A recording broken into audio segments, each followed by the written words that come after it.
Bharat, America, Australia और Japan के संगठन क्वाड ने अपने 2 दशकों के इतिहास में चीन को सबसे बड़ा संकेत दिया है।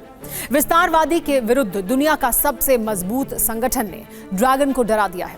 इसीलिए चीन का प्रोपेगेंडा सेल डराने, धमकाने और चेतावनी देने के स्तर पर उतर आया है। चीन जब क्वाड की बढ़ती ताकत को लेकर कुछ नहीं कर सका, तो वहां के सरकारी अखबार ग्लोबल टाइम्स ने श्रीलंका में अपनी साजिश का संकेत दे दिया।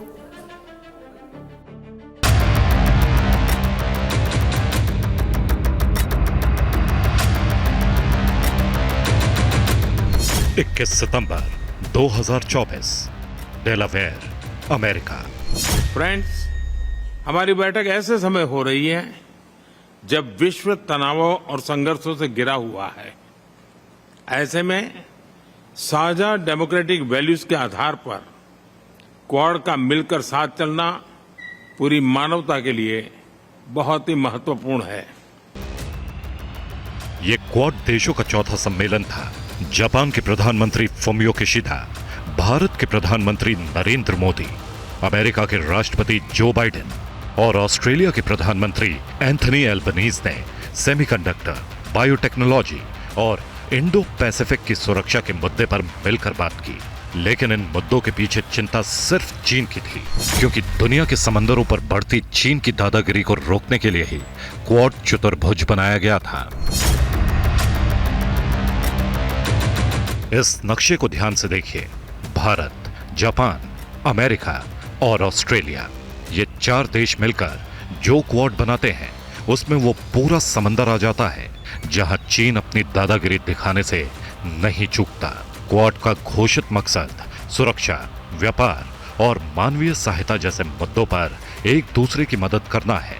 लेकिन क्वाड का बड़ा मकसद इंडो पैसिफिक के समुद्री रास्तों पर चीन के दबदबे को खत्म करना और समुद्री रास्तों को अंतर्राष्ट्रीय व्यापार के लिए खुले रखना है। जब हम ग्लोबल फ्यूचर की बात कर रहे हैं, तो ह्यूमन सेंट्रिक अप्रोच सर्वप्रथम होनी चाहिए।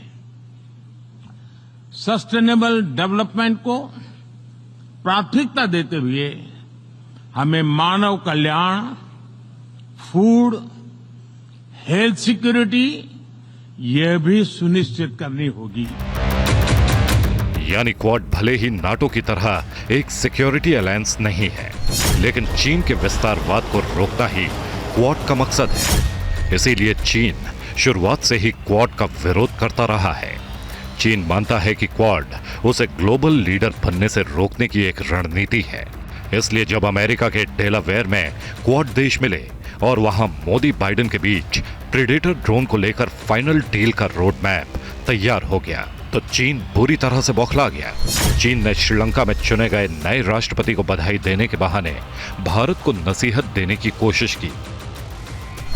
चीन के सरकारी अखबार ग्लोबल टाइम्स ने लिखा, इस बात की पूरी संभावना है कि श्रीलंका के नए राष्ट्रपति भारत पर निर्भरता कम करेंगे और अधिक व्यवहारिक, दोस्ताना रवैया अपनाकर चीन के डेवलपमेंट स्ट्रेटेजी के साथ जुड़ेंगे। यानी चीन ने एक तरह से साफ कर दिया है कि वो श्रीलंका पर प्रभाव बढ़ाने की कोशिश करेगा। लेकिन ऐसी कोशिश पहली बार नहीं होगी।